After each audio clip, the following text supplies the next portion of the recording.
اللہ اللہ اللہ۔ ایک بادشاہ تھا۔ بادشاہ جو ہوتے تھے ان کے اپنے اپنے مزاج ہوتے تھے۔ اس بادشاہ نے 4 5 6 کتے رکھے ہوئے تھے، اور کتے بڑے بڑے کتے تھے، اور بڑے وہ خونخوار کتے تھے، چیر پھاڑ کھا جاتے تھے، شیر جتنے ان کے قد تھے۔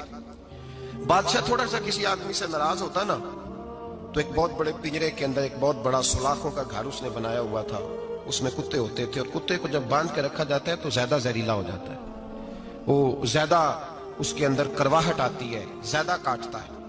اس نے قید کیے ہوئے تھے، کتے تو بڑے زہریلے تھے۔ جس آدمی سے بادشاہ تھوڑا سا ناراض ہوتا نا تو وہ کتے کے آگے اس آدمی کو ڈالتا، کتے اس کو چیر پھاڑ کے کھا جاتے۔ یہ سزا تھی، لوگوں کو پتا تھا۔ بادشاہ کے وزیر نے بڑی خدمت کی بادشاہ کی، 35 سال تک نوکری کی، لیکن ہر سورج نے غروب تو ہونا ہی ہوتا ہے نا، ہر چاند نے ڈلنا بھی ہوتا ہے۔ اب بوڑھا ہونے لگا، وہ جو مضبوط حافظہ تھا وہ کمزور ہونے لگا، ہلکی ہلکی غلطی۔ بادشاہ مزاج کا بادشاہ تھا، نہیں سمجھ میں آیا تو میں نے کہا کہ لوگ کہتے ہیں ہمیں کام پیارا ہے، چم نہیں، تو رشتہ وفا کا تھا ہی نہیں۔